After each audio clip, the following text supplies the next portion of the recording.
날 저는 산상수훈의 말씀을 전해야 되겠다라는 그런 마음을 가지게 되었습니다. 왜냐하면 오늘날 기독교 교인들이 성경과 너무나 동떨어진 그러한 삶을 살고 있다는 그런 생각 때문이었습니다. 믿는 자들이 정말로 하나님의 말씀을 따라서 살게 되면 반드시 생명의 역사가 나타나게 될 것이요, 승리가 따라올 것이며 하나님의 영광이 나타나게 될 것입니다.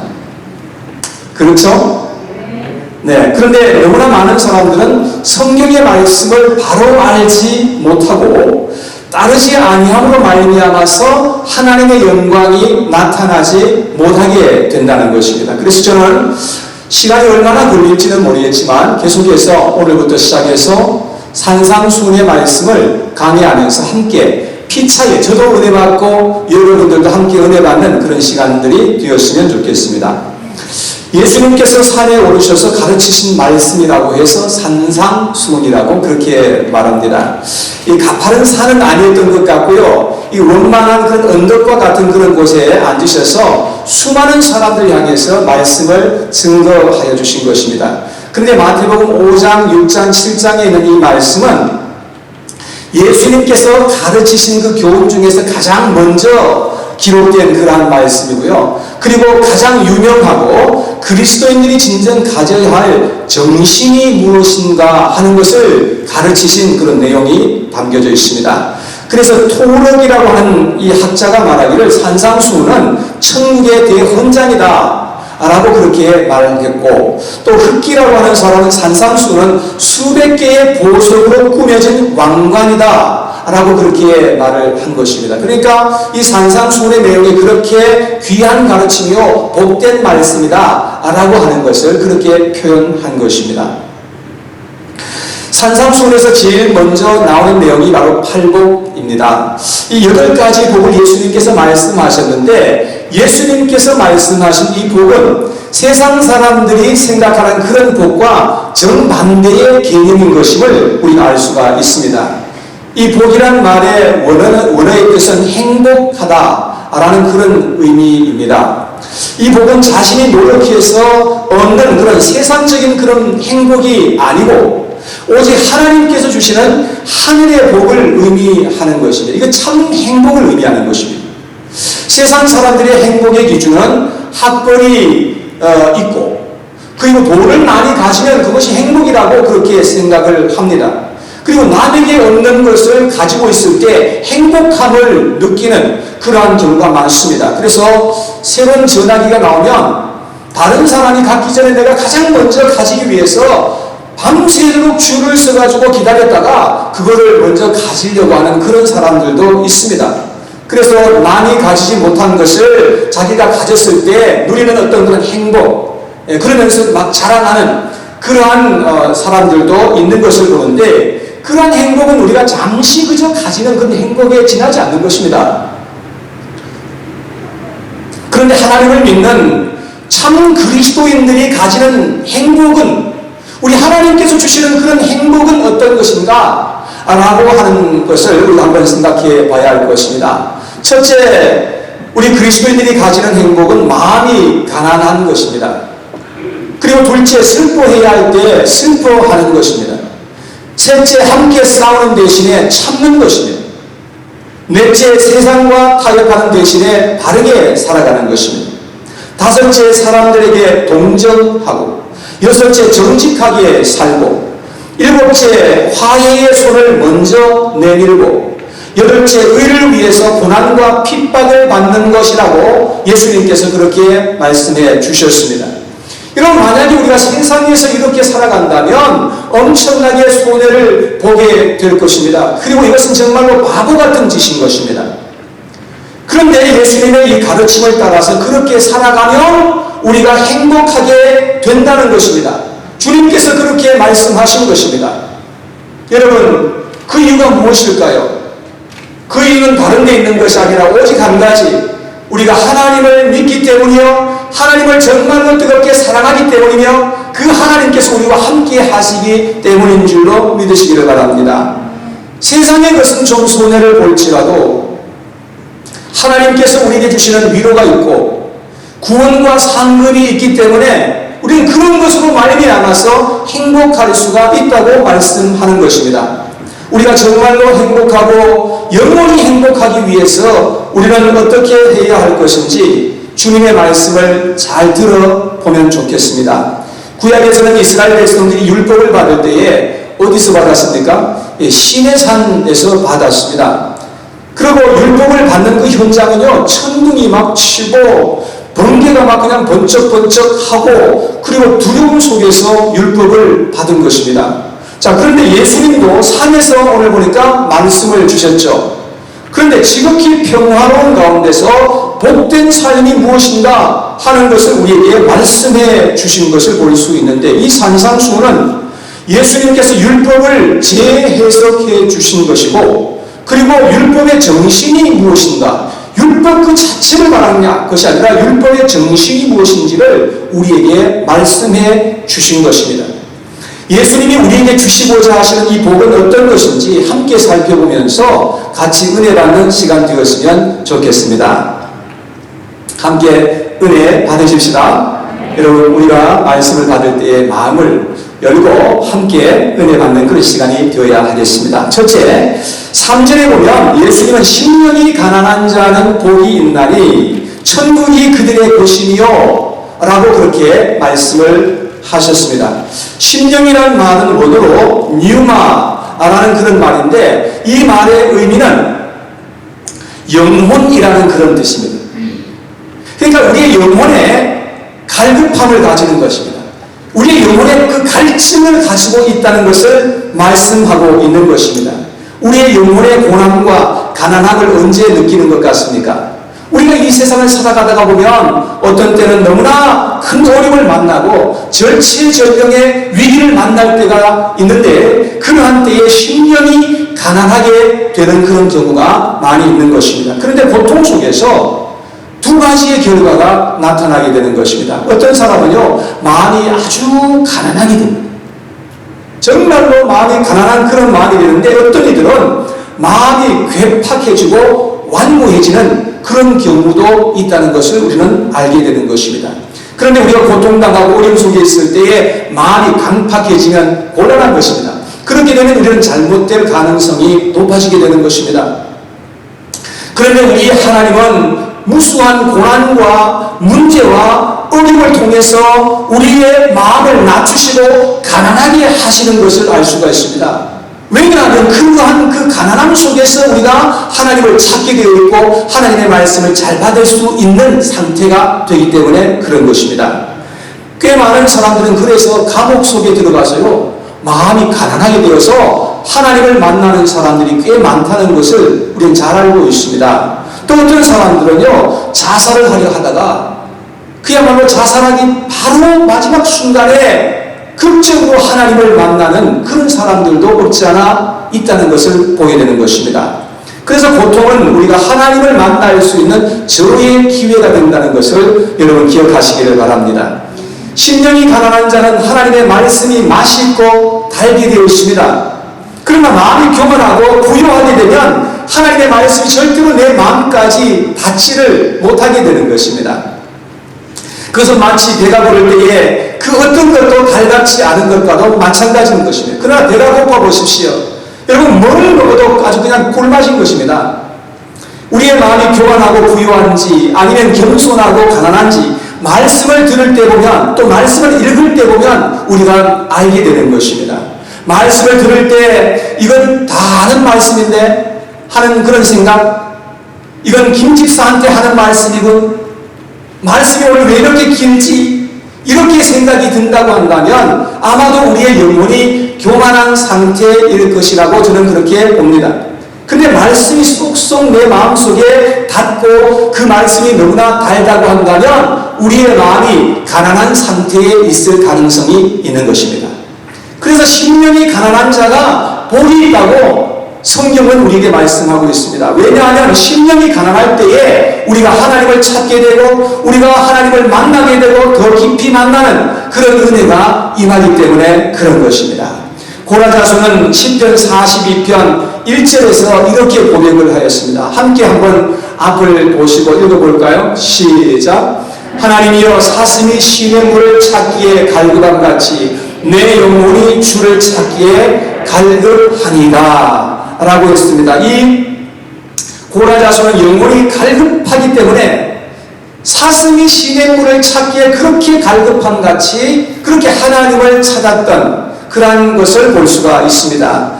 또 시편 119편 130절에 다윗은 이렇게 말했습니다. 함께 읽어봐요. 시작. 내가 주의 계명을 사모함으로 내가 입을 열고 헐떡였나이다 라고 말씀했습니다. 다윗의 심령은 하나님의 말씀을 사모하며 간절히 찾았던 그러한 사실을 볼 수 있습니다. 이렇게 사모하는 마음으로 하나님을 찾고 구하는 자에게 하나님은 변함없이 풍성한 은혜로 함께 해주셨던 사실을 우리는 볼 수가 있는 것입니다. 시편 107편 9절에 보니까 이렇게 기록하고 있습니다. 함께 시작. 그가 사모하는 영혼에게 만족을 주시며 줄인 영혼에게 좋은 것으로 채워주시니로다. 여러분, 이렇게 우리가 사모하는 영혼을 가질 때 그리고 하나님을 찾게 될 때에 이렇게 좋은 것으로 하나님은 우리에게 채워주실 것이라고 약속하고 있는 것입니다. 여러분, 영혼이 갈급하면 지푸라기라도 잡는 그런 심정이 되는 거예요.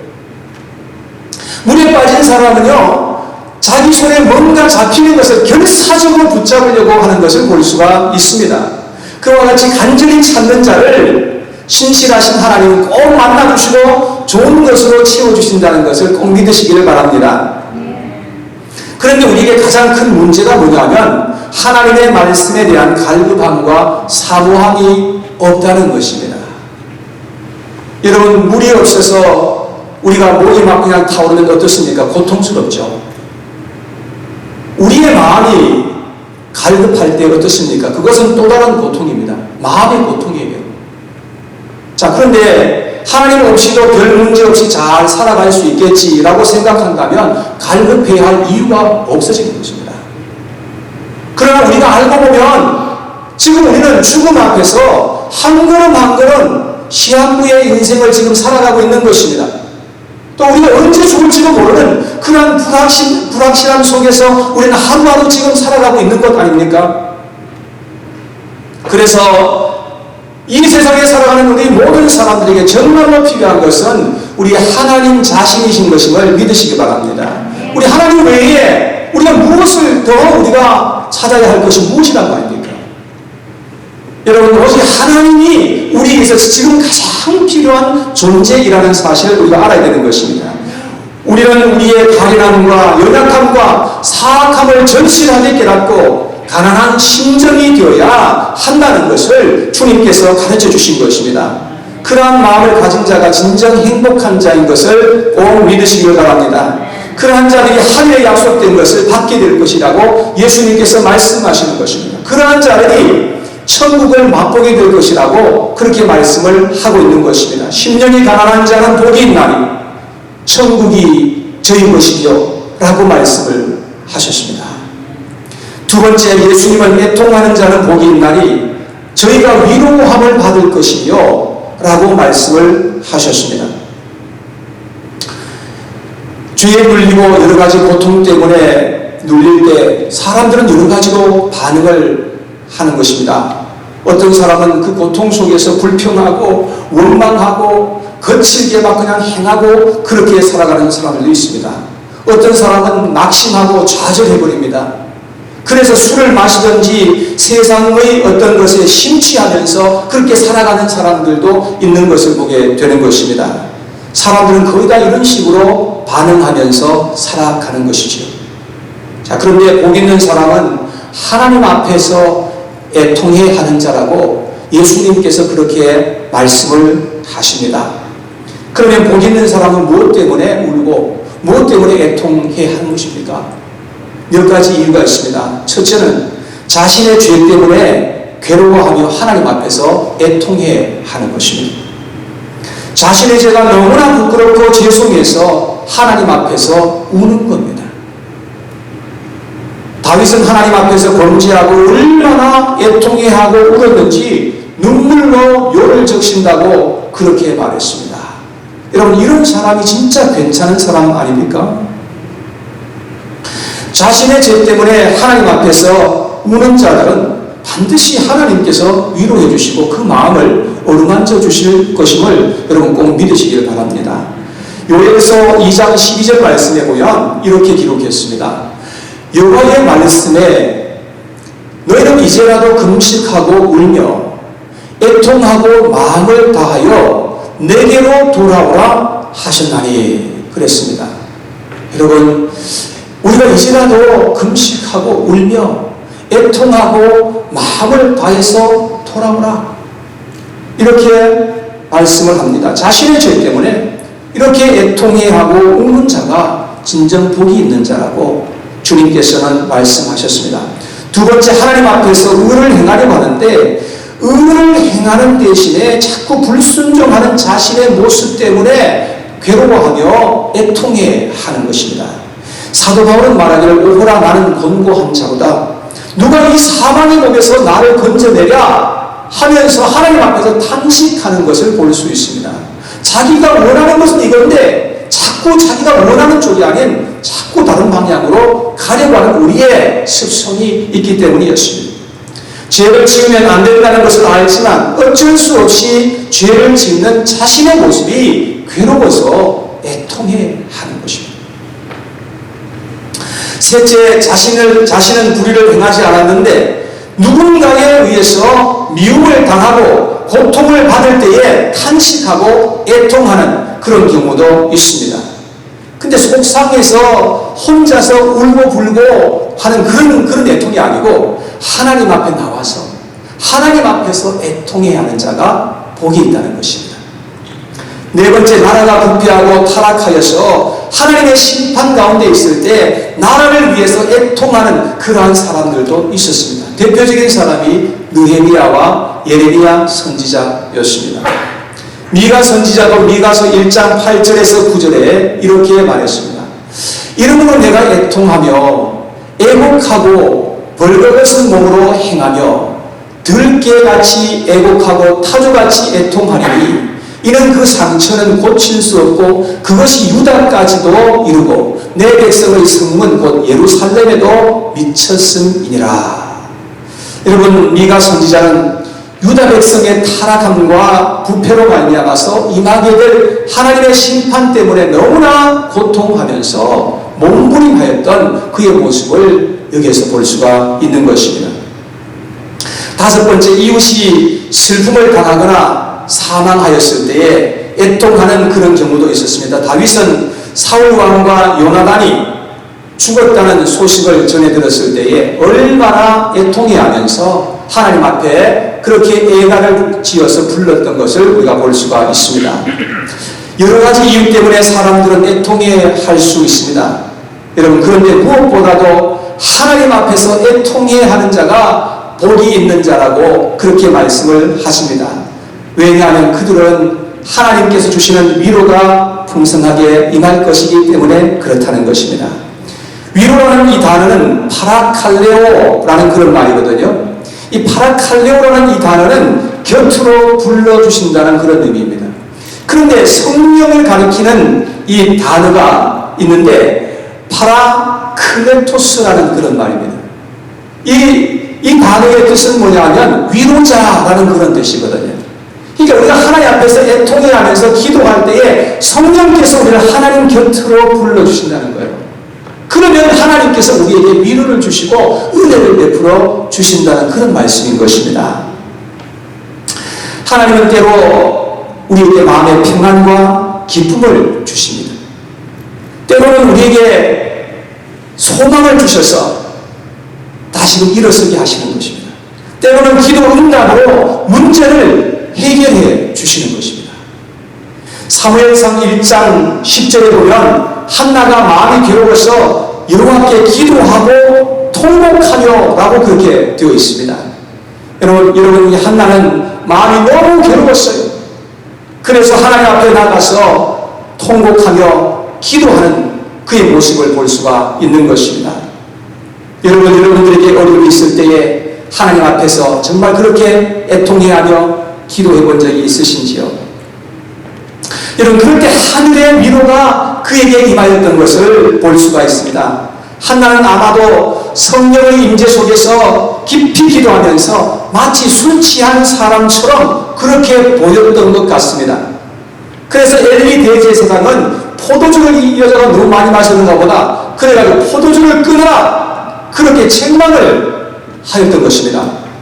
그때 한나가 대답하기를 제가 포도주를 너무 많이 마셔서 그런 것이 아니라 나의 심정을 하나님께 통한 것밖에 없는 것이라고 그렇게 말하면서 성경에 기록하기를 다시는 한나의 얼굴에 이 수색함이 없더라, 걱정이 없는 그런 얼굴을 하고 살게 되었던 것입니다. 여러분, 하나님 앞에서 정말로 은혜를 입으면 이렇게 되는 줄로 믿습니다. 그리고 1년 후에 그렇게 원하던 아들을 얻게 됩니다. 여러분, 그 아들이 누굽니까? 그 유명한 사무엘 선지자였던 것입니다. 여러분, 이게 하나님의 위로의 방법이에요. 하나님께서 우리에게 위로하시면 하나님께서 여러 가지 방법으로 우리에게 이렇게 은혜를 베풀어 주시는 겁니다. 하나님 앞에서 애통해야 하는 자는 반드시 하나님의 큰 위로와 함께 하늘의 은혜를 입게 될 줄로 믿습니다. 상처와 고통과 혼란 속에서 세상의 방법으로서 우리가 해결하려고 할 것이 아니라 우리는 하나님 앞에서 마음이 가난한 자가 되어야 한다는 것입니다. 그리고 하나님 앞에서 우리가 애통한 그 마음을 가지고 하나님 앞에 나아가서 우리가 기도하는 자가 되어야 한다는 것입니다. 그래야만 하늘의 위로가 우리에게 풍성하게 임하게 되고 우리가 문제를 해결받고 우리가 앞으로 나아갈 수가 있게 되기 때문에 그렇습니다. 우리가 어려움 속에서 고통하고 하나님 앞에서 애통해하고 눈물 질질 흘리는 걸 보면 사람들이 볼 때는 약하게 보이고 못나 보일 수 있습니다. 그러나 하나님은 그런 자들이 복이 있다고 말씀하는 것입니다. 오늘 말씀을 저는 마치면서 동영상 하나를 보고 함께 말씀의 결론을 맺도록 하겠습니다. 카자흐스탄, 그 황무한 땅이 보이자 한혜성 선교사의 얼굴이 굳어진다.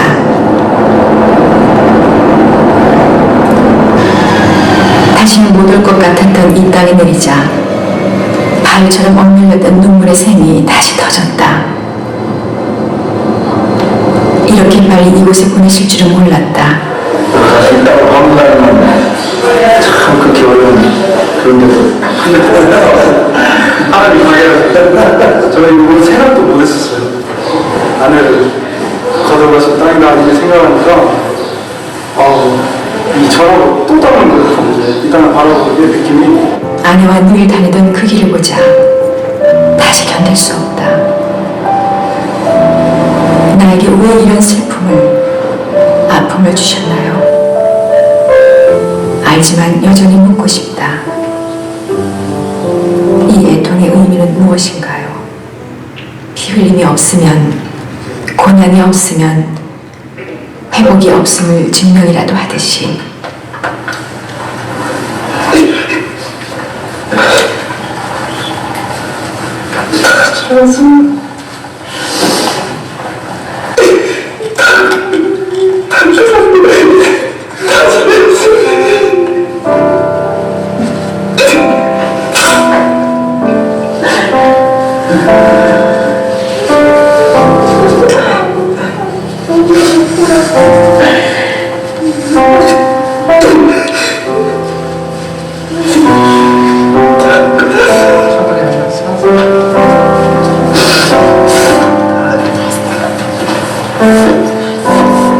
견딜 수 없던 피눈물도 카자흐스탄 형제를 만나자 마음이 풀린다. 섬기기 위해 왔지만 아내를 죽이고 그 고통만 남겨준 민족이다. 그러나 하나님은 이들을 사랑하신다. 그것이 애통하며 회복해야 할 이유다. 그 사랑 때문에 아내가 죽었고 다시 이 땅을 밟은 것이다.